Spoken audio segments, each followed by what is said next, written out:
you know how to negotiate terms in terms of like maybe getting your first month free. My properties, let's say if we're doing 80,000 revenue, we're doing about 30% to 40% profit margin. About how much to furnish? We're looking at a 1-bedroom, we're probably looking at between 4 and 5K. If we're looking at a 2-bedroom property, we're probably looking between about 6 to 9. Yeah, because you're doing beds and you're doing sheets and you're doing pillows. Are there companies that do just furnishing? In terms of what? Like Airbnb? So there's people that will run a business where I guess you can call them interior designers. Well, they'll furnish your space and they'll charge $1,000 per room or something. And be like, hey, don't worry about furnishing this place. I'll do it. But hey, you have a 3-bedroom, $3,000, and you let me handle on how to furnish and design this and everything like that.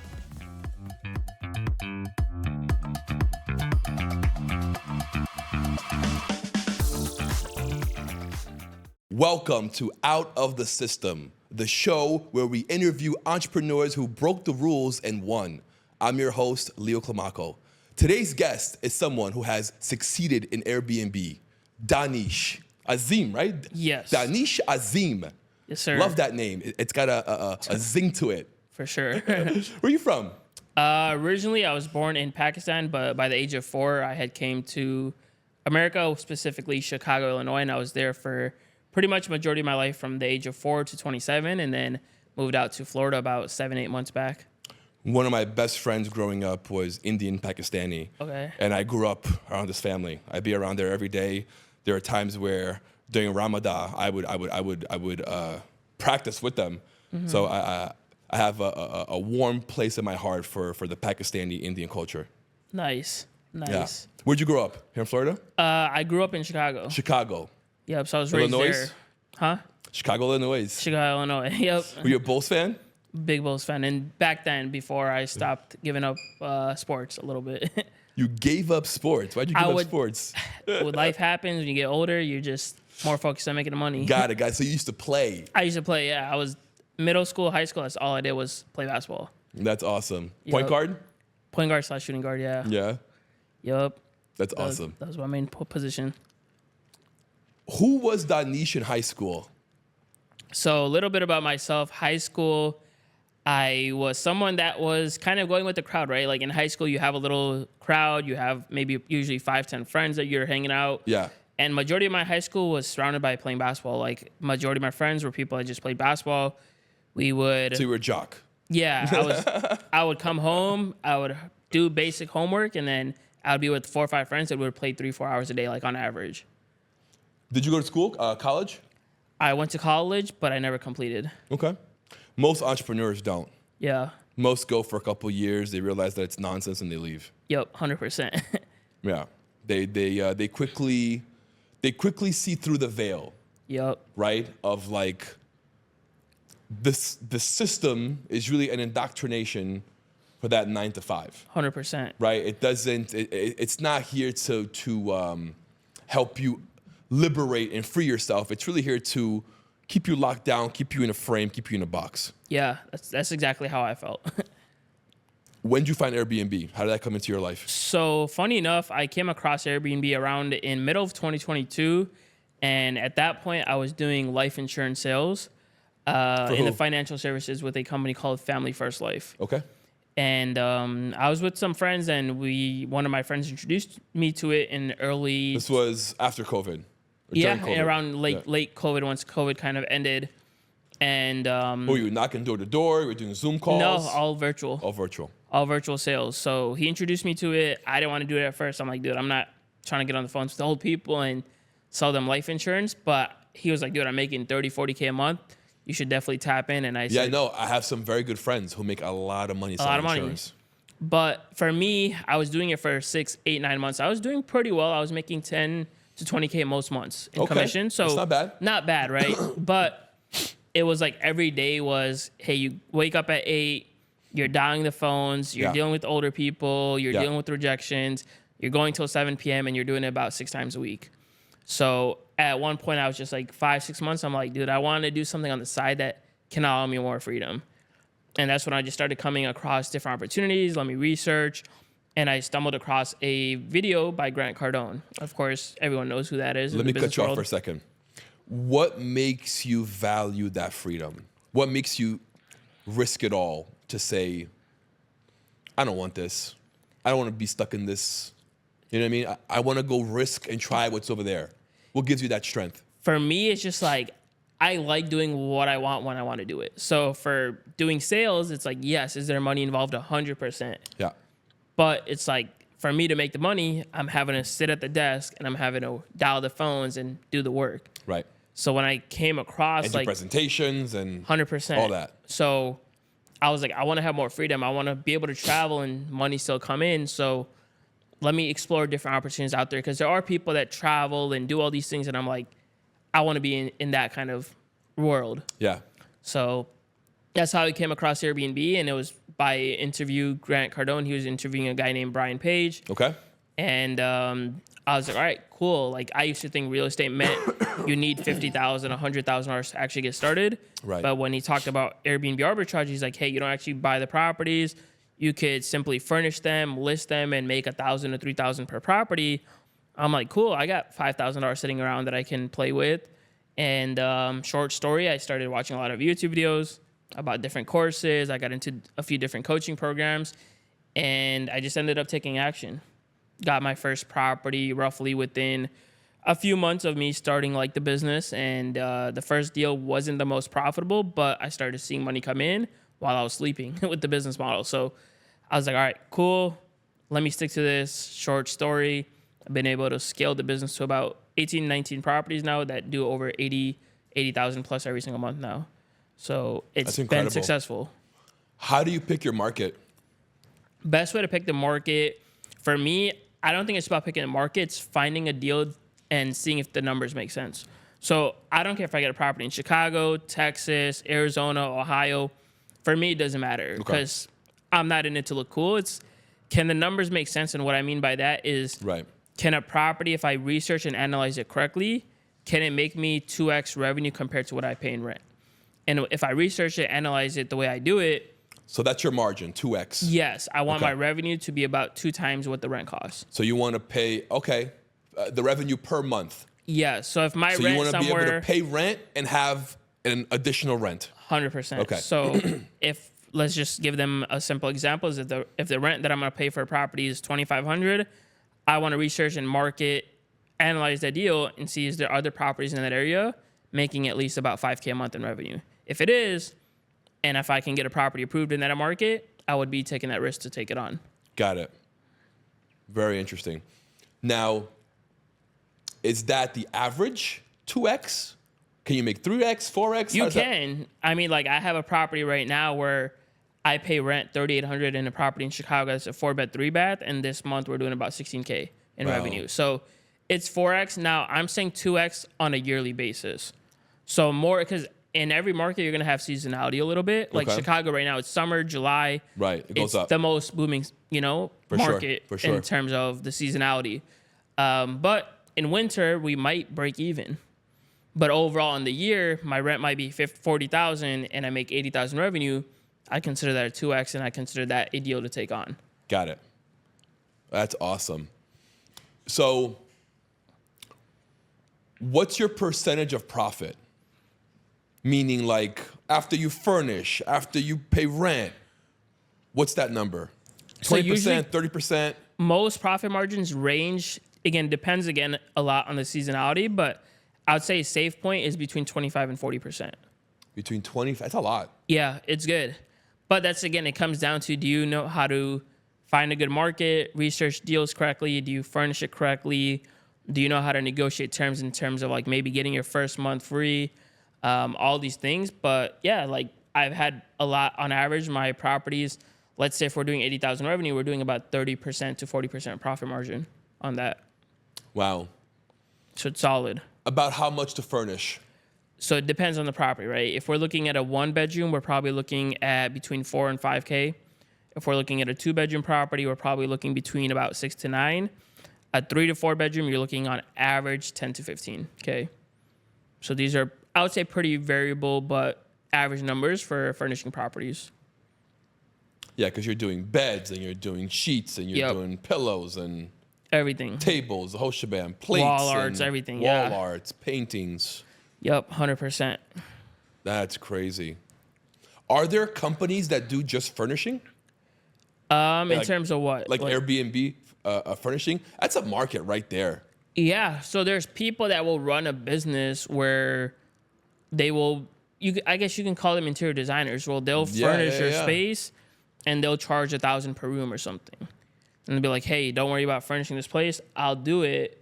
But hey, you have a 3-bedroom, $3,000, and you let me handle on how to furnish and design this and everything like that. $3,000, that includes their fee or plus their fee? Or that is that their includes fee? their fee, and then you might spend 8 racks, $8,000 on the furniture, $10,000 on the furniture. So that's separate. Got it.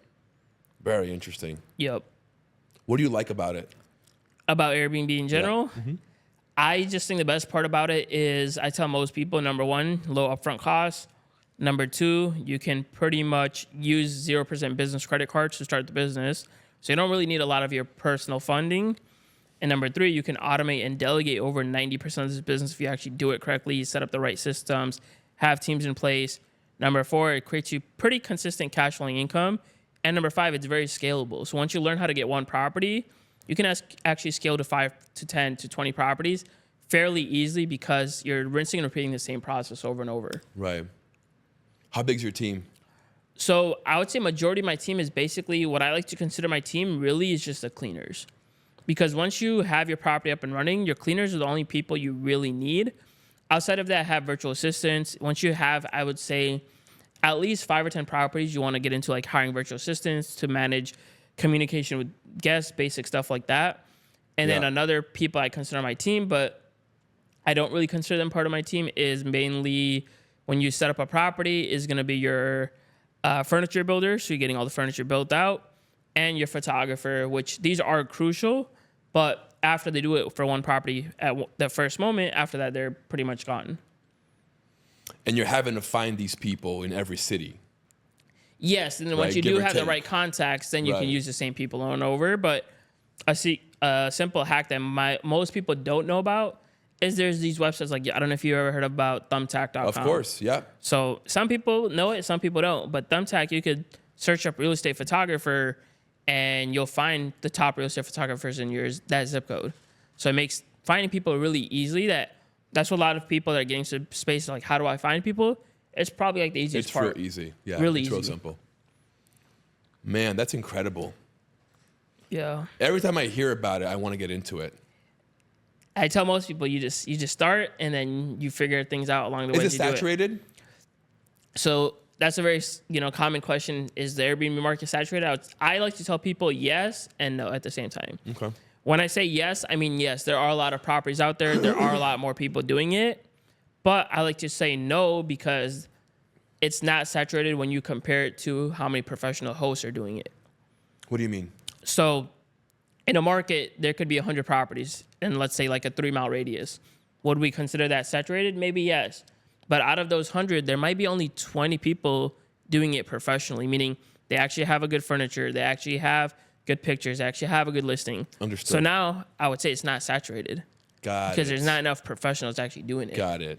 So is there competition? Yes, but not really. Yeah, exactly. So in most markets, people might see 50 listings, and once you actually learn how to research and analyze the deal, you go into those 50 listings, you'll realize 30 of them don't even have professional photos. So you could step into that market, get professional photos, make a nice furniture and design, actually put a nice listing. Like half the people that list on Airbnb, because they're not doing it professionally, don't even put a listing description in place. So if you come in and just have a nice title, listing description, put professional photos up, you can probably beat 80% of the competition right then. Wow. 100%. Are you considering going international? I've done a few properties. I, for the most part, don't recommend it for a few reasons. But number one, there's different rules and regulations in different places. Right. USA compared to, I've done a property in Tulum, Mexico, and it flopped because, number one, I got a 3-bed, 3-bath property for $2,300 rent. And I'm thinking this is amazing because it has a pool. It looks super nice. It's already furnished. Me not later realizing a few months down the road, a property like that really costs like maybe $1,800, $1,900.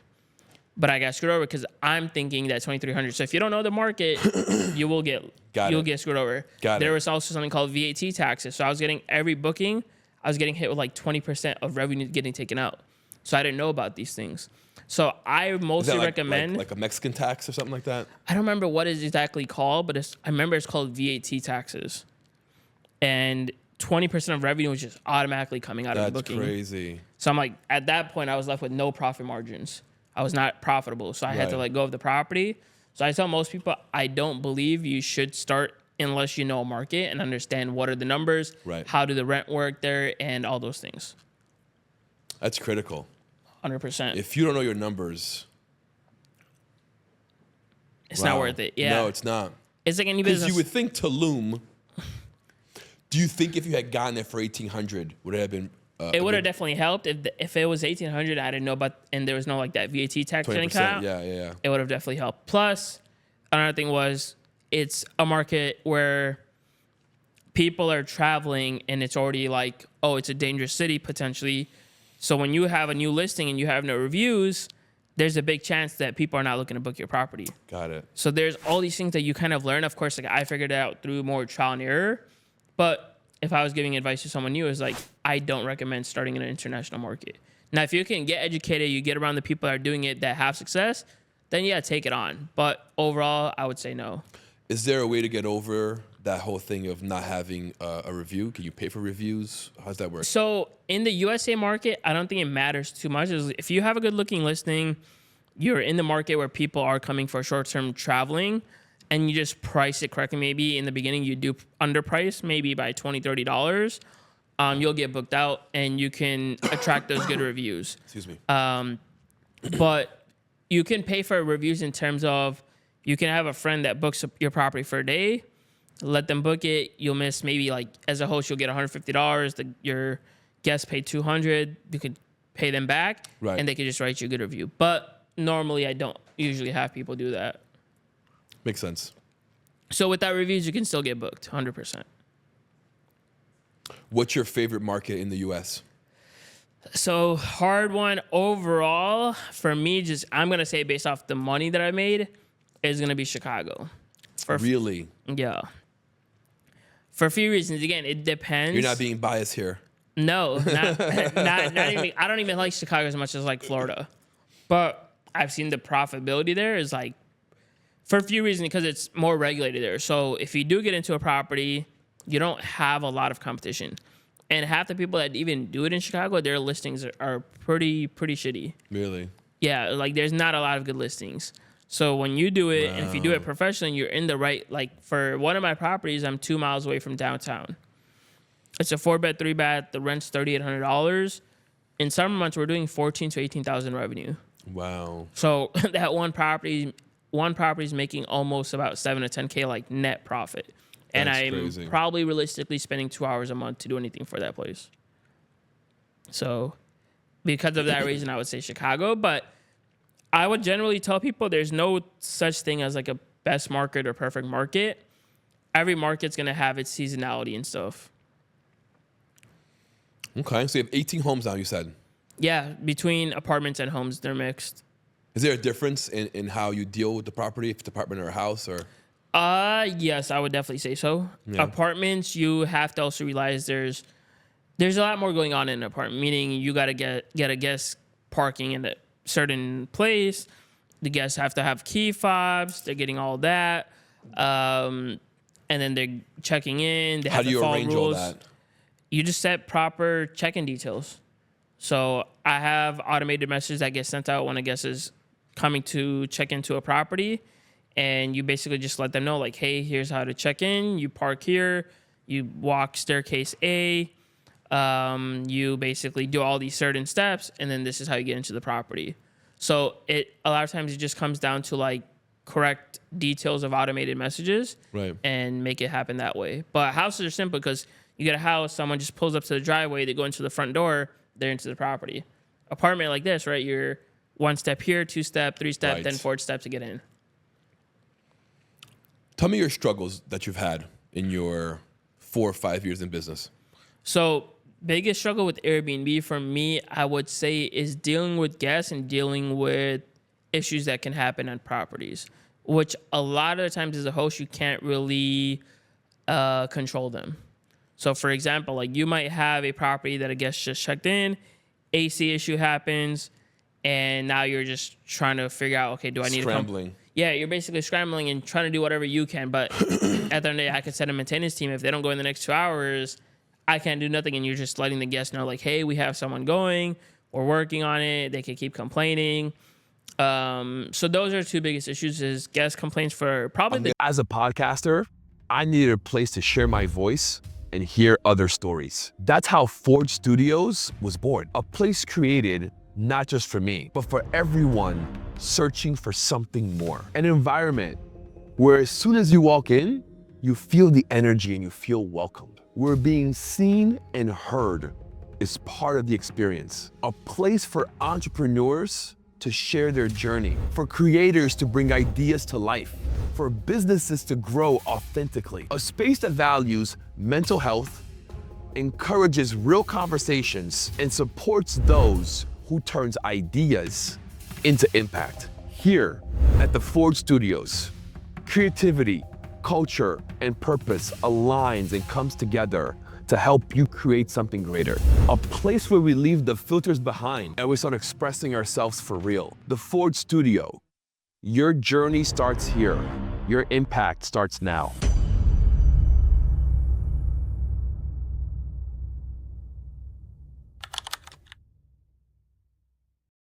Dumbest You've had things. that issue before. Yeah, like I've had a guest complain about, hey, I saw a hair on the pillowcase. Now they want like a full refund. Really? Oh, we saw an apple on the grass that's in the property. Like it's surprising you can't do something most times. Guests maybe lock the bottom lock, which can be an issue. So you got to make sure you have like the right locks so these issues don't happen. And you learn this through experience. Right. But guests could lock the bottom lock, get out of the property. Now the main keypad is not working. Now 3 a.m. you're getting a text message like, we can't get in. And maybe you fall asleep and you don't have VAs. Now you are potentially getting a refund. Now it's like, all right, you're making $3,000 a month. Instead of making $3,000 because of a little issue, you might make $2,000 a month. So these kind of things are annoying. And I was just telling someone like, Airbnb, I think would 100% be the best business model in the world if you don't have to deal with these two issues. Guests and random things that can potentially, break things up. How does Airbnb handle the refunds? Can anyone just do a refund for any reason? How does that work? No, they have to have physical proof. So there has to be proof if a guest checks in. They have to take pictures like, hey, the place is super dirty or something like that. Or if they have to show proof, let's say they're like, hey, we want to get out and get a refund because the AC is not working. They got to take a picture of the thermostat. So everything has to be like backed up with proof. Yeah, Yep, documented. okay. So when we have a cleaner clean, they go clean the property. They take all the pictures. So if a guest comes in like, hey, the place is dirty, we're like, hey, we just had our cleaner send all the clean pictures. The place is not dirty. So now they can't get a refund because we have physical proof as well. Right. Even with that case with the hair, could have been your hair. Yeah. How are you gonna prove that hair? You know what I mean? Like that sucks. Yeah, it's crazy. So you get guests complaining, and a lot of times they're complaining about these things because maybe they came to the property, maybe they don't like the area. They're like, hey, I'd rather get something else, and they were gonna attempt to get the refund. Right. But usually Airbnb will step in and they'll make it logical as much as possible. But yeah, those are little issues that you deal with as a host that are sometimes annoying. That's really annoying. Yeah. I remember I rented an Airbnb once in Orlando, and I broke the staircase. And they were cool about it. I took a photo, sent it, hey, I broke your staircase. Let me know how much it is. Yeah. Send them a Zelle of was like $300. Yeah. They fixed it. And that was that. Yeah. But it happens. But that was a good guess. Most guests would not even let them know. Really? Yeah, most guests wouldn't let you know about that stuff. I let them know. Yeah. I broke your shit. Here you go. Yeah, but most guests would just pass it on and not let you know. And then you have to have the cleaners go, and then the cleaners say, hey, this happened. Now you're telling the guest, maybe the guest is not corresponding. Now you got to do an air cover. Wait, So, you got to do a what? an air cover. What is that? So let's just say, like, for example, in your situation, the staircase or whatever broke. Yeah. Let's say you didn't let me know. My cleaner goes in there, like, they let me know. Right. Like, hey, there's a staircase. Before it was normal, now it's broken. When you do something, we'll let the guest know. Hey, we see that before the staircase was not broken. It looks like it broke. let's say the guest doesn't respond to us and for 12 hours, 24 hours. Now we're gonna be like, all right, they probably did it. Now we're gonna have to submit an air cover, which is basically insurance in a way, which is gonna let the Airbnb know that, hey, this part broke. It was not like this before. It's gonna cost us $400, $500 to replace it. The guest will see that. If the guest denies to pay it because they're saying they didn't do it, Airbnb will step in and see, okay, does this really cost around that $400 or $500 that we're claiming? And if it does, they'll pay us out. And then with the guests, I believe, I'm not 100% sure, but I believe either they charge their card or the Airbnb just takes it on because you're a host and they're protecting you so that you keep being a host. I think the fair thing to do would be just really have that guest get a bad rating. Yeah, but at the end of the day, like as a host, we want to make sure that money we can recuperate because we're gonna have to spend $300-$400 to fix it. For sure, no, definitely pay you out, but like give them a bad rating if they don't. Well, we could leave them a bad rating. Okay. So That's cool. host can leave a guest a review and guest can leave a host a review. Right. Okay, that makes sense. Yeah. 100%. Tell me your worst situation that you've been in. I would say worst situations overall. I've never had to deal with like where I have to call a cop or anything because we run a pretty good operation. But I would say the worst situation, and it's happened multiple times, is when guests get locked out, which is usually their fault because we let them know how to check in, check out. Is it often? I wouldn't say often, but I would say it happens at least maybe between running almost 20 properties at least once a month. Okay. So it's an issue, and the worst is when it happens late night because these people are sometimes maybe getting drunk. They're coming home at 2 a.m., 3 a.m., and now maybe you see that at the time and you got to deal with it. I just dealt with it last week, and it was like 1 a.m., and they're like, hey, we locked the door. And I'm like, all right, did you lock the bottom lock? Because we clearly write in the check-in instruction, don't do that from the inside. Yeah.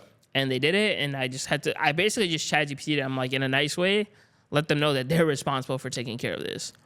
In future tense, like I would have been like, all right, let me do a locksmith. But at the end of the day, it's like, we let you know how to check in, check out properly. Right. You're the one that kind of messed up what you were not supposed to. You can go call a locksmith off Google. It's called Google for a reason. And you could go call a locksmith and get it open. So we kind of let them know. We said, hey, you handle it. Call a locksmith, do what you got to do, pay $100, $200, get your issue solved. Wow.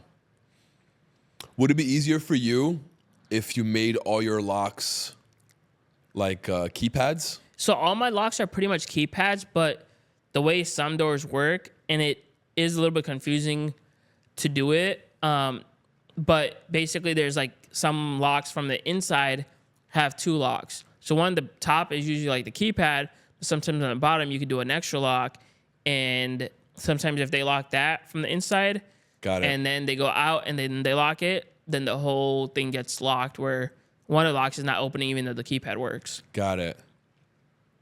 You might have to remove that bottom lock. Yeah, so like I've been... you might have to take that shit out. Yeah, so I've had situations where I'm like, all right, well, let's just remove that bottom lock instead of even having a sign that lets them know don't do it. Put a dummy or something in there. Yeah, so we've had to do that a few times, but then it's like you're spending another $200, $100, pay someone to go do it.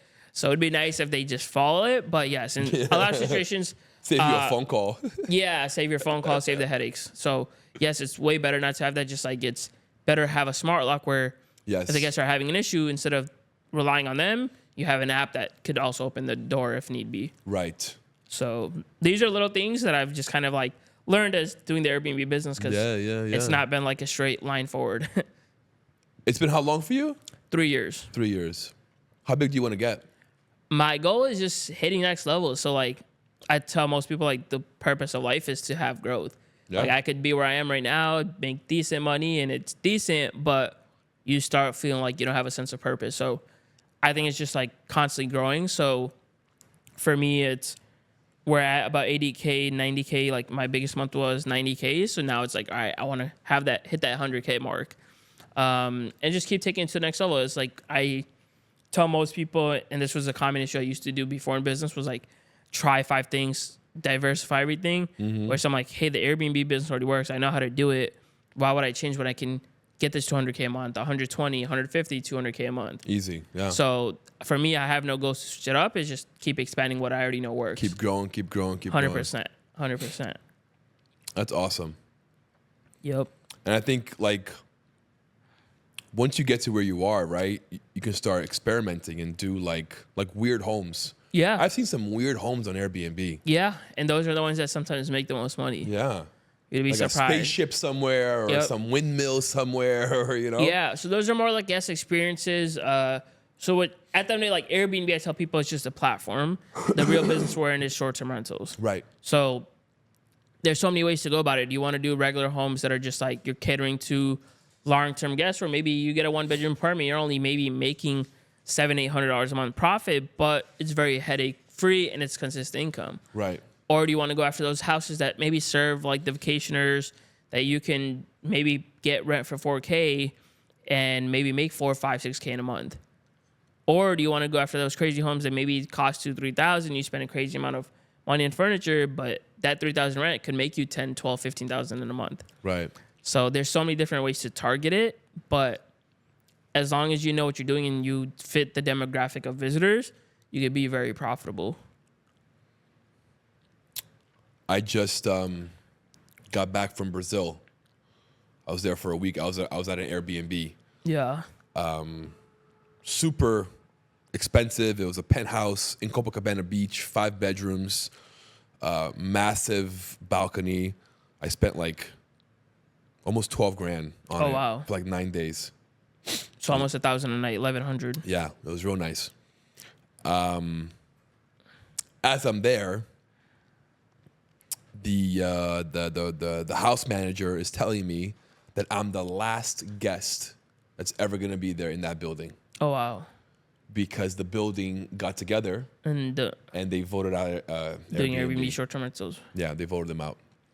So now the owner can't rent it anymore, and he was pissed because he was making quite good money from it, you know. Yeah.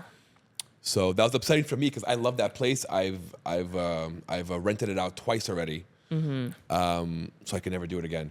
Have you ran into that where you have a property and you can no longer do Airbnb with it?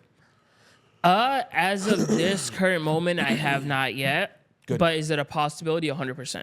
So I know that risk that if I'm in a market where maybe stuff change, you can get kicked out. But usually the way it works, from my experiences, if you get into a property and if you're already in there, even though if they kind of ban the short-term rentals, usually if you're already in there before that, you're kind of grandfathered in. Now they'll just maybe make you get a permit so they can kind of track how many Airbnbs are in the area. Got it. But you're usually grandfathered in. And I tell most people, I would probably say 70% of Airbnbs are ran illegally, meaning they don't have a permit. Like even some of my places don't have a permit that I'm supposed to get a permit, but I'm able to operate.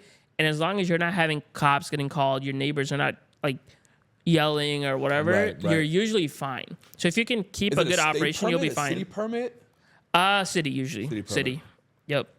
It's usually a city permit. More money. More money for them. That's what Yeah, it is. Like that's all they it is. charge. Usually, on average, I would say most city permits for the year is like $150 to $300. It's not terrible. It's not terrible at all, But it's still- they're able to pocket a couple 6-7 figures For sure. For sure. For sure. So That's crazy. I would assume also that the bigger risks are condos than actual homes. 100%. Right? 100%. Because the thing with condos and maybe that place that has amenities and you don't know what kind of visitors you're getting. Right. Of course, in a perfect world, if you had perfect guests, you probably wouldn't run into issues. Right. Or you have a condo, let's say something like this. You have a guest check in, maybe they hang out in the hallway, they get their dog that's not supposed to come. They bring in like 5 of their friends that's not supposed to come. Then someone makes a complaint. Now this happens, it's disturbing neighbors. Now where Now we got a people are problem. like, all right, Yeah. Issues start happening. Does that happen often where people bring extra people or they bring their pets? That happens to you? 100%. Yeah. And it happens more in condos. Like if it's a single family home, who really cares? Right. But in a condo, yes, because if it's disturbing neighbors and people are noticing like in and out too much. Do you care? Do you charge per head? How does that work? No. I don't charge per head. Okay. It's like, okay, we have this 2-bed, 2-bath. We're able to sleep 6 guests here. Cool. What if you bring 8? Is that all right? You're So okay? we honestly, like most of my places do have a doorbell camera, but I don't even check it. Got it. So Got it. I don't really know so what's you're a going cool on. host. You don't give a fuck. Yeah, I'm not like, so I have one of my friends that's like super strict with his operations. He runs it in like New Jersey. His operations is like super tight. He has noise decibel like noises called I believe it's called the minute device. So it can monitor noise levels, and if it gets loud, he'll message the guests like, "Hey, we're getting complaints. It's getting too loud. You guys need to tone it down, or else you can get kicked out." Really? So that's that. But for me, it's just like, hey, we have these strict rules. You smoke, $500 fee, this. Usually, just by having that stuff, you're gonna not bring in the wrong guests majority of times. Right. Because they're like, oh shoot, like before I book, they see the rules. They see, oh, like I'll put $1,000 smoking fee, I'll put $1,000 pet fee, $1,000 parties or events fee. So when they already see that, the people that are planning to do these kind of things, they're usually not looking to book. Right. So if you can Makes sense. just do these little things, does that mean like I've never had like a party or something happen? No. But does it happen? Like very, very rarely. Like a lot of people think like Airbnb is like your houses are going to get trashed. This happens, that happens. I'd be honest, 90% of my guests are in and out and we don't even notice. Like they don't even care. Most people don't care. It's towards sleep. Yeah, like you're just there for sleep. Don't make noise, like crazy noises. You're normal. Have fun with whatever family or friends that you have, and get out on time. That's it. And I mean, yeah, you make a little mess. Yeah, you're paying your cleaning fee, but as long as you're not going over the board with the mess, then you're fine. Why do you think your friend is so strict? He's in a market that's kind of illegal. Meaning, technically you're not supposed to be doing Airbnb there, but in Jersey, he does have the properties approved by his property owner, but in that market is a little more strict, and everyone has a different personality type. So his is like, hey, I want to keep a tight operation. I don't want guests doing that. For me, I'm like, hey, I'm not trying to be on top of it. Like, I want a more relaxed business. Right. Very interesting. Yeah. Do you have homes in Florida? It's funny enough, we just picked up our first one about less than a month ago. So it's right here in Fort Lauderdale, 5 minutes away from here, a 5-bed, 2-bath with a pool. Nice. Yeah. How much is that going for? The rent, we pay about $4,200. And right now we're in slow season since we just started. Summer is slow season in Fort Lauderdale, Florida. Most weekends are going to be going between $400 and $700. Excuse me. Weekday average right now we're at about $100 to $200. Wow. So it's a big difference on a weekday compared to a weekend. Huge. Yeah. But that's where most hosts fail. They don't know how to price. They think like, hey, I could price my weekend every single day at $500.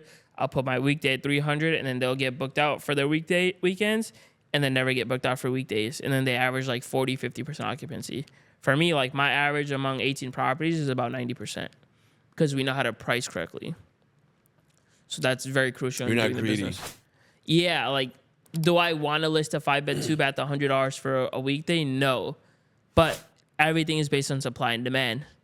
So that's what I tell people in business is like everything is supply and demand. If, like, let's just say if you do a podcast and you're like, hey, I charge $20,000 for a podcast because you're like, hey, I have a perfect setup, everything's super nice, $20,000, no one might come. But if you're like, hey, it's a reasonable $1,500, you get this, you get that, people are like, all right, it's reasonable, the supply's there, the demand's there, things meet, now the business is there. So that's the same thing kind of with Airbnb is like, I could have an amazing looking property, but it's a weekday, the demand's just not there, so I got to bring the price to meet the supply until it gets booked. Whereas majority of the hosts, they'll leave their thing at a daily rate because they think their property looks so nice, and then they never end up getting booked, and majority of these people break even or don't make that much money on Airbnb. How many adjustments do you make to your prices? So funny enough, I use like a software called Price Labs. So it's basically an AI software that does pricing. Smart. Now, of course, you have to know how to play with the settings of it. Right. But every single weekend and weekday for me is a different price. So like my Chicago property, for example, we just got booked on a weekend. It's a 4-bed, 3-bath for about $1,000 on a weekend. That same weekday on a Tuesday, Wednesday, we had got booked for $180.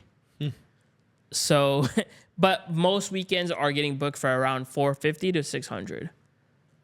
That's great. But the reason it got booked $1,000, there's actually a huge concert happening a mile away from the place we have our Airbnb.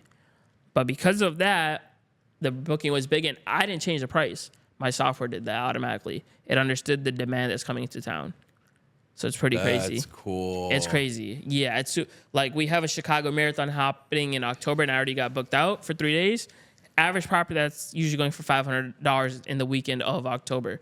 That one weekend we got booked for $1,100 on a weekend. Wow. Yeah, so it's insane.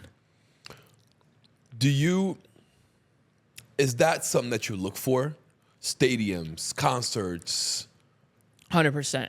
downtown. Because those are the days, if you're around those kind of places, you're able to literally break even on a rent, maybe with a 4, 5, 6 day booking. Wow. So if you can, because As a podcaster, I needed a place to share my voice and hear other stories. That's how Forge Studios was born. A place created not just for me, but for everyone searching for something more. An environment where as soon as you walk in, you feel the energy and you feel welcomed. Where being seen and heard is part of the experience. A place for entrepreneurs to share their journey, for creators to bring ideas to life, for businesses to grow authentically. A space that values mental health, encourages real conversations, and supports those who turns ideas into impact. Here at the Forge Studios, creativity, culture, and purpose aligns and comes together to help you create something greater. A place where we leave the filters behind and we start expressing ourselves for real. The Forge Studio. Your journey starts here.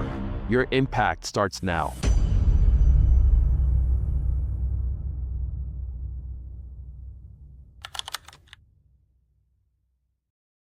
people that are coming for those things, they're willing to spend their money. Right. They're coming to party. They're ready to blow money. Yeah. So they would blow their money. They want to be close to where they are going to be. Because number one, let's just say if they're getting somewhere, They're gonna drink.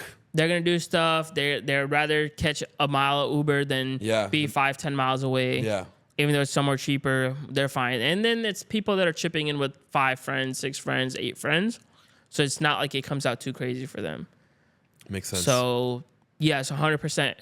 Big stadiums, convention centers, where the concerts happened, maybe downtown areas where people are coming. Right. Those are big, 100%. What's the worst market? Ooh, that's a good one. For me, right now, my Orlando market's not... I have one, but it's a studio, so I wouldn't even really count that. I don't know what I would consider the worst market, because every market has its seasonality. Give me a market that you wouldn't touch. I might say Scottsdale, Arizona. Okay. And the reason because of that is it's just so saturated with already so many good listings. Yeah. So for you to perform, you got to go above the top to even perform. So I just wouldn't touch it. New York, I wouldn't touch too because it's it's regulated. So it's like you're not going to be able to get your listing up. Like, I think it's where if you make a listing and you put the address for your New York property, they won't even let the listing go live on Airbnb. Same thing in Chicago. You got to, when you make the listing, at the end, they're going to ask you for the registration number, which is the permit number. And if you don't list that, the listing doesn't go live on Airbnb. You have one for Chicago? For Chicago, I do. How do you obtain that? How do you get that? You literally just go to the city of whatever, let's say like city of Chicago, you go to short-term rentals, you apply to see if you get a permit. If you get approved, then you pay the amount that's due, and then they give you the number. There's a secret way of doing it, which I might or might not mention, but you can find other listings in that area that are doing Airbnb, and surprisingly enough, you can actually copy their registration number and put it on yours, and it will go live. Wow. Yeah. I wouldn't recommend someone to do that, but I'm just saying it's something you could do. You could do. Very interesting. Yeah. Are you renting these properties with a business lease? Is that how that works? Yeah, so the way arbitrage simply works is instead of us buying a home or a property, whatever, we are simply renting a property on a long-term lease, let's say a year, 2 years, even up to 3 years from a property owner or a building apartment, and you're then getting permission from them to basically run that property as a short-term rental, so subleasing. Right. Once you have that done and you get it written in a contract lease, so they can't come back to you 3 months later like, hey, what's going on in here? It's like, no, we got it written in a contract for a reason. Because we let you know what we're going to be doing. We're not staying here. And then you would be furnishing it, all that stuff, and then you list it as a short-term rental. of course, everyone knows about Airbnb, but of course, other major platforms is going to be Booking.com and Vrbo. Do you use those as well? I personally don't. Have I had people that I do and people in my network? Yes. I've used Vrbo in the past, but their platform is like shit compared to Airbnb. Really? Like as a host, it sucks. Okay. Like it's not good. And you're doing that lease under a business name entity. Yeah, business LLC. Got it. But when you're usually applying for a lease, you usually have to use your personal name. Okay. So you apply with your personal name, but when you get the lease to sign the lease, you can put your LLC. The landlord's usually fine with that. I'm just curious how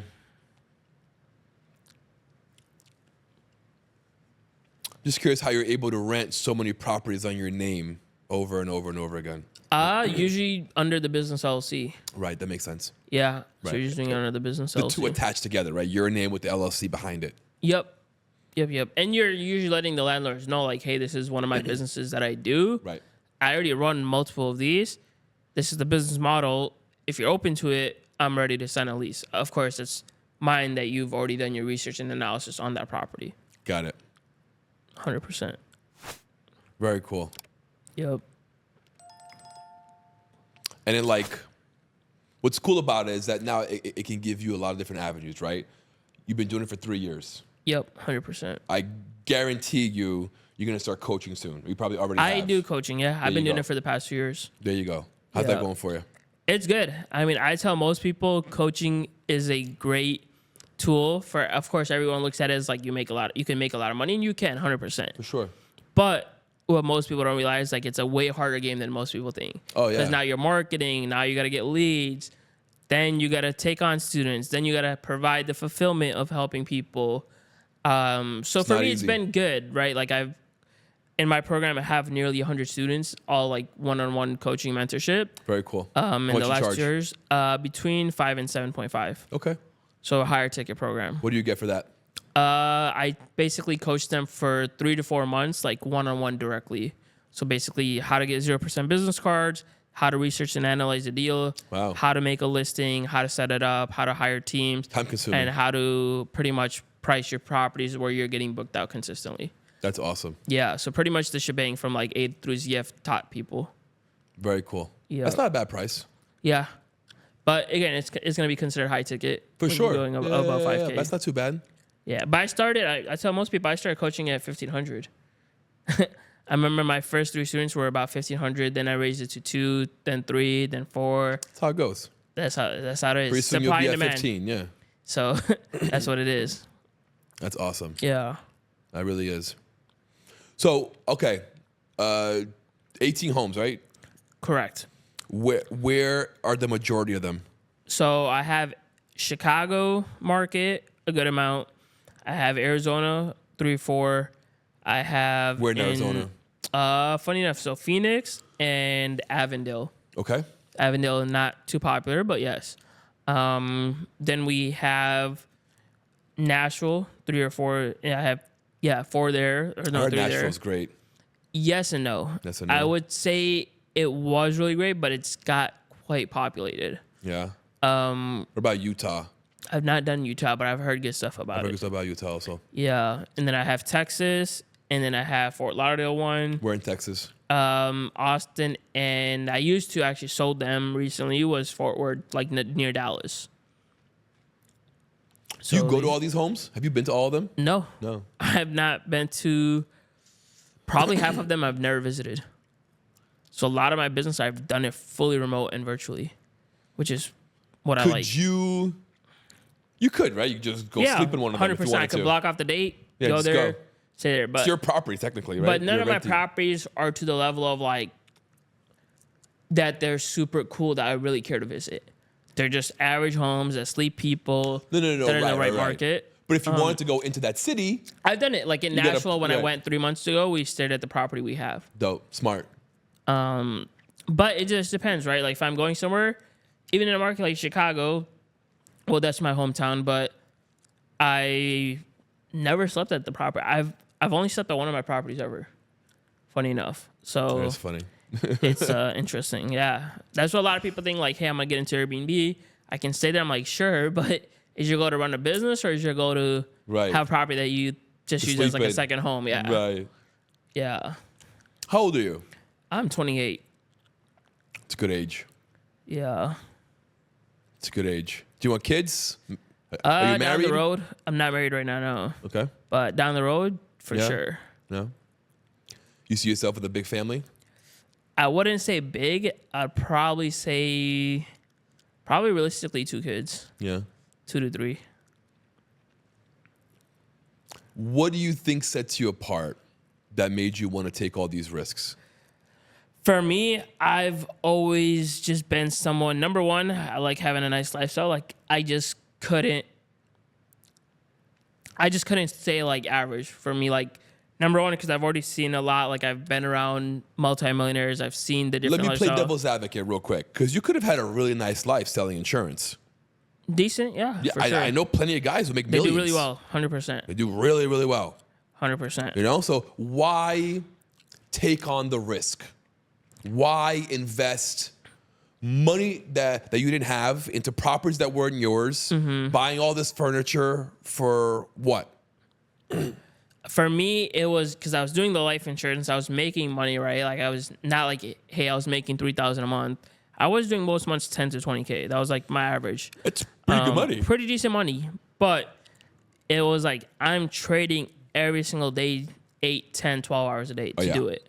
So for me, it just felt like I just got exhausted of it. I'm just like, dude, I'm going to every day dial for 8, 10, 12 hours a day to people I don't enjoy the conversations with, just to make 10, 20,000 a month. And yes, in my biggest month, I made 27K. So it's not like it was bad money 100%. But for me, I tell people, like, I would rather make 10K a month if I could wake up when I want, do what I want with who I want, than make 20K a month if I have to do specifically something, or if I have to go into rush hour. You value your time. I value more my than time money. over money, 100%. Same. I'm the same way. Every time. I would tell people, like, if I can make less money, if I had to downgrade my lifestyle, I would do it because I want to just have that freedom to do what I want. I just think it comes down to a personality. Yeah. But for me, it's like, I don't care to show a status just because I'm making money. When you were doing insurance, how did you come across Airbnb? What appealed to you about it? What appealed to me was the guy was telling me that he was running a multi-million-dollar business while he was spending like 5 or 10 hours a week to do it. So I'm like, all right, I know people in insurance doing really well, but the ones that were maybe making millions were doing it for many, many years. Or the people How many homes did he have? Do you know? Do you remember? I believe he was cross 100. Okay. He had over 100 properties. And then I saw some other guy that was in his 20s who had reached and scaled up to 250 properties. Wow. Even though that wasn't my goal, because I think that comes with a lot of headache. Yeah.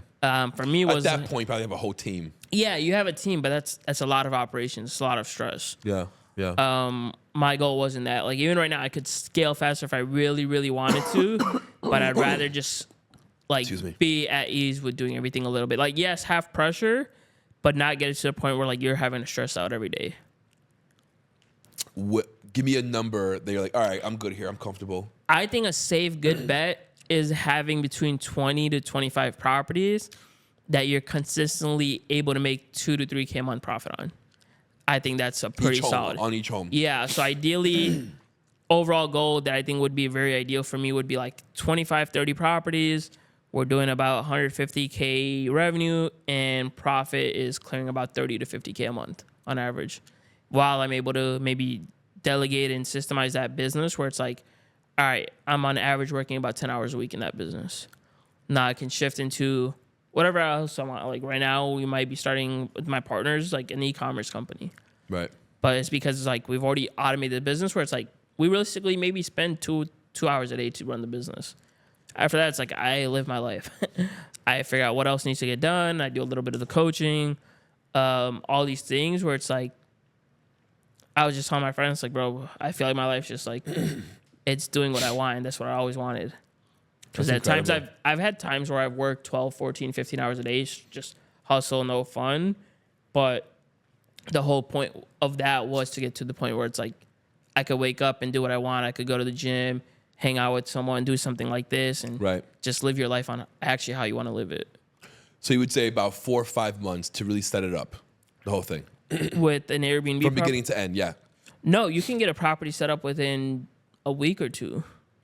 Like realistically, if you pick up a property, you can get it set up within a week, I think, or 2 weeks, depending how big the property is. Okay. Now, break even on a property. So any property you get, you usually have 3 costs. You have like your first month rent, you have security deposit that you're going to pay, and then you have your furnishing costs. On average, a property, if you research and analyze the deal correctly and you get into a deal, you should break even between 4 to 7 months. Okay. So let's just say if a property cost me on a 2-bedroom, 2-bathroom, let's say the rent was $2,000. Let's say my security deposit was $2,000. So that's $4,000 right there.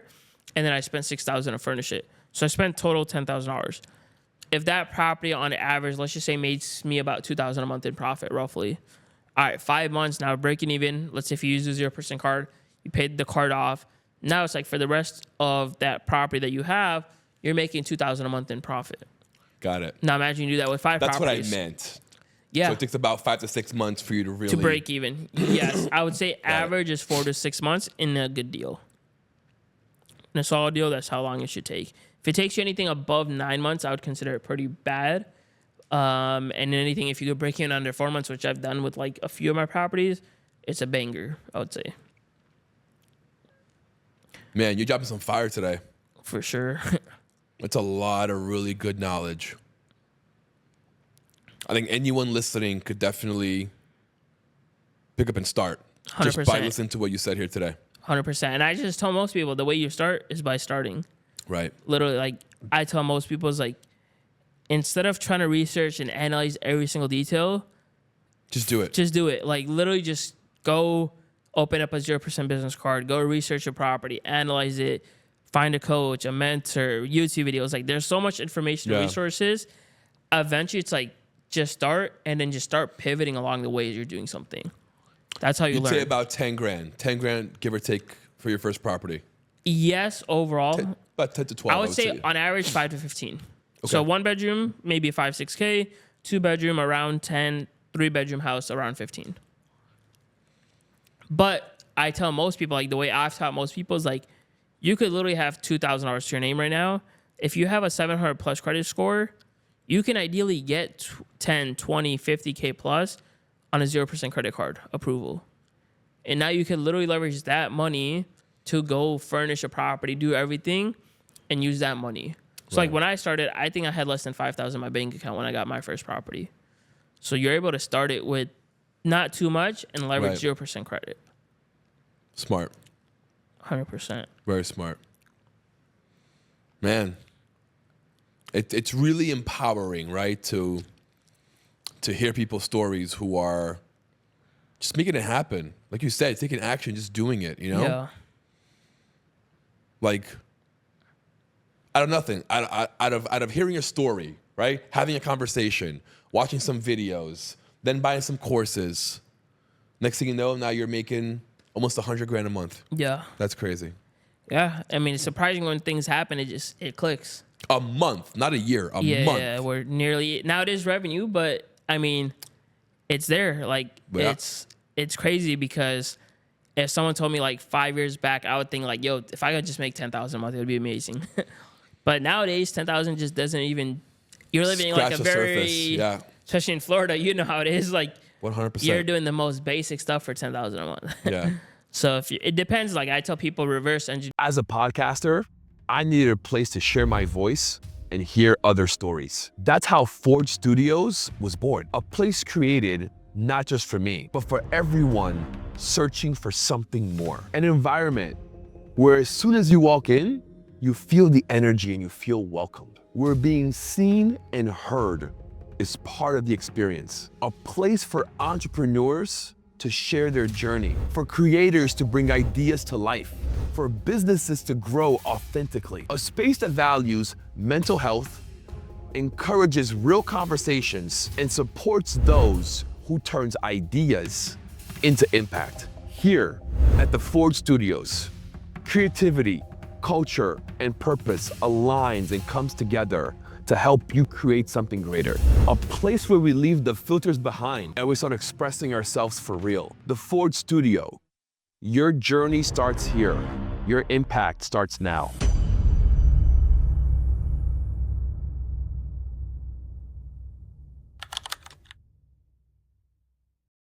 near the life you want. For me, I knew the lifestyle that I overall want to live is I need to make about 20, 30K profit. That would let me get the car I want, which I did. It got me the apartment that I wanted. What do you drive? AMG SL 63. Nice. Yeah, so it's a fun car. Yeah, very fun car. Yeah. You driven it before? I have. Nice. It's a very fun car. I had a M5. Oh, I've heard that's fun. I had a M5 competition. Okay. I had an X5M competition. Nice. Now I have an RS7. Oh, Audi. nice. Okay. Yeah. R7 is the sports version. Audi. Of Yeah, the Audi. yeah. It's the Ford. It's a competitor to the M8. Oh, okay. Yeah. What's the horsepower on that? A 600. Okay, so you're right there with the SL63. Right That's there. what Yeah, right there. yeah. 600 twin turbo V8. Oh, fire. Yeah, yeah. That's fun. It's probably fun then. It's a lot of fun. How do you feel about the new law with Florida with 100 miles per hour? Sucks. Serious. Sad about it. Very, very sad about it. I do have my radar Yeah. in my car. Yeah, I'm just praying I don't get arrested. Yeah, because I was pulling past, because before, Florida's a very relaxed city when it comes to speeds. Yeah, man, you can fly here. You can fly here. In the night when there's no traffic, You can fly. hitting 120 is pretty normal. 140, easy. Yeah, yeah. But now with the 100 miles per hour and they say you can go to the jail. No, they gets a say little- automatic. Yeah. Automatic 30 days, and your That's- license gets suspended for 90 days. Wow. So Yeah. And if they catch you again, you're locked up for 90 days with a suspended license. that's bad. Yeah. So a little bit, It's real bad. little risky then. I found out the backstory. Some dude got caught doing 85 on a 35. And he ran somebody over and killed somebody. Oh, wow. But I think the issue was there wasn't a way, I can't explain it, but apparently there wasn't a way to charge him criminally. I don't understand quite why, but there wasn't a way to charge him criminally. Wow. So they made this new law That's very strict. to be able to make sure People that don't you do can it. charge someone criminally when they're going that fast. Wow. Is what happened. That's crazy. Because of one idiot going Messed it 85 up. on a 35, killed somebody, ruined it for everybody. Yeah, 85 and 35 I think is worse than 140 and an 80. I agree. I agree. Because Because 30 in that, you don't have like people walking. right, 100%. If you're supposed to do 35 miles an hour, it means you're on a street, Yeah. on a very small street There's with people. homes next to you, Yeah. right? Like, It's crazy. what I do think that needs to occur now, they have to up the speed limit, Yeah.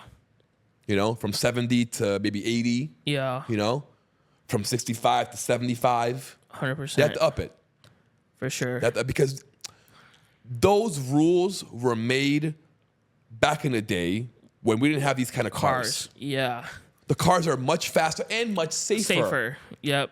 A million fucking sensors in these cars. Yeah. You know what I mean? Like, You got blink lights, headlights, all these things, cameras. the cars can brake themselves. Yeah. You know? They can drive themselves, brake themselves. They got to raise the speed limit. 100%.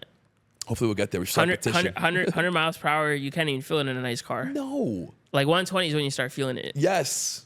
100, like, seriously. Yeah. Legit. You can go 90 in my car and I even feel it. Nothing. You feel like it's a Nothing. 60. Yeah. It's crazy. so smooth. Yeah. It's fire. We should start a petition. Yeah. Get a politician to back us. For sure. In Florida, the way I see it is it's possible it could happen. Yeah? Yeah. I feel like this law won't last long. Too long. Hopefully not. It won't last long. It really won't. Yeah. Someone's going to petition and get that shit changed. Yep. For sure. Incredible. Man, where do you see yourself in the next 5 years? So Where it's do you wanna funny be? because I used to be that person that would really look 5 years beyond. Now I really don't look beyond 6 months too much. Why is that? I don't know. I just feel like it's better to learn how to take steps. Like instead of focusing on a step 10, focus on going from step 1 to step 2 or step 2 to step 3. But overall, on a scale of 5 years, I would ideally say probably being married, maybe having a kid or two, ideally, and just having a bigger positive impact and just having choices in life to do, travel more, do things that I want. Those would be ideally the main goals for me. Just choices, life, impact, and family. What would you say to someone, early 20s, by your age, someone who is stuck in the rat race, in that 9 to 5, and wants to get out, doesn't know a way? What would you say to them? So number one, I would always tell people, like, start with why do you want to get out? So most people are focused on what to do, what not to do. First, focus on, like, why do you not want to be in the 9 to 5? So that would be number one. Number two, I would tell someone, like, find someone that's out of the rat race and pay for coaching or mentorship if you need to. So find someone that's where you want to be and just get around that person. Like, it's so easy to level up, I tell people, is like, if you get around the right people, your mindset shifts and everything shifts. Like, it's hard not to get around the right people and still be in your old self. 100%. So if you're someone that's stuck, it's like, all right, figure out the environment that you need to get to. So it's like, I tell a friend of mine, like, he's in Chicago, in a small city. I'm like, bro, if you just come out to, like, Miami, Florida, I promise you, yes. Are you going to spend more? Yes, but you're probably going to make more. For sure. So that's number two, get around the right people, find a coach or mentor that's already where you want. And number three, I would just say, it's like cutting out distractions and locking in and focusing, which I think is hard for majority of people. Like, it was hard for me at times, but my biggest level up came when I, for 2-3 years, didn't go out, didn't distract myself, didn't focus on another female or anything like that. It was just like me just literally locked in on all I need to do right now is work. I need to study. Yeah, I need to you. Get around people that are leveled up. The only time I ever went out was to go to networking events and get around people that made way more money than I did. So if you could literally just do those three things, like figure out why you want to do it, get around a coach or mentor or the right environments, and then just locking in for, I tell most people, if you could lock in for 1 or 2 years of, like, focus, don't go out, don't go to the nice dinners, don't worry about what other people are doing, you'd be surprised. Like, 2 years from now, you could really do what you want. And it flies by. And it flies by anyways. Yeah. But most people are just not willing to put that sacrifice in. For majority of people. Very true. It's like they go for a month and then they want to do something, or they want to go to the bar, or they want to go to the club, and then they're back at zero, and then they do it again, or they're just willing. I think for most people also, like, they're not willing to go through challenges or failures. They don't get that there is no failure. Yeah, they think like everything has to be perfect. No, failure is just you learning a lesson. Yeah, they don't understand, like, all right, you failed, pivot, keep going. Like, for me, majority of my stuff has been failures. And then it was, all right, now I succeeded, it hit. Now you learn so much stuff through that failures. Now you know what not to do. Exactly. Whether it's maybe paying the wrong person or just going through things that you're not going to learn unless you actually, like, mess up. Right. But a lot of people want to avoid that. And I would say also, to add to that, is check your risk tolerance. 100%. Everyone's different. For me, at this moment, I'm not willing to risk everything. But when I was smaller and I didn't have nothing to lose, I didn't care about my $2,000 in my bank. I didn't care about my $4,000. I was living with my parents. Like, someone was like, dude, I have $4,000 and I would have to pay for coaching. I'm like, bro, you live at home. You have nothing to risk. You should be going all in right now. Exactly. But if you're by yourself and you maybe have $20,000 saved up, would you want to risk 19 of that 1,000? Probably not. But if you're at home and you got a few $1,000s, like, you have nothing to risk. I would risk it. I would risk everything at that point. I risk the whole 20. Yeah, even that. Yeah. I do the whole fucking 20. I'm all in. Yeah, because something cuts out of it. Always. Yeah. If I have the vision and if I know I can make it happen, I burn the bridge. I go all in. Go all in. Yeah, and those are usually the people that succeed the most. Yeah, I don't play. Is like just having that full belief level. Yeah. If it crumbles, it crumbles. Yeah. It is what it is. I'm going all in. Yeah. I'm like, they say that luck is being ready when opportunity knocks. 100%. Right? Yep. How many people receive the knock but aren't ready for it? Yeah.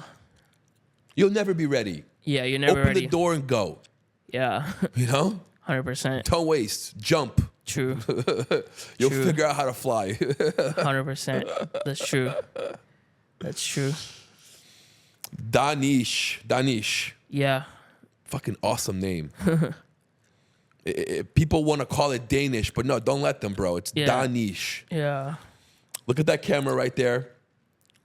Tell people where they can find you, your course, your program, whatever you want to share. Yeah, so the main way people can find me, where I'm the most active, is probably my Instagram, which is literally my last name, Azim, Azim, and then first name, Danish, Daanish. That's where I'm most active, and then my YouTube is just my name, Danish Azim. That's all it is. So those are the two main platforms I'm active on. Man, I wish you all the best. Great conversation. Yep. I cannot wait to see what you do next, and keep it up, man. Good Appreciate job. it, man. I appreciate you having me on. It was a fun conversation to have. My pleasure.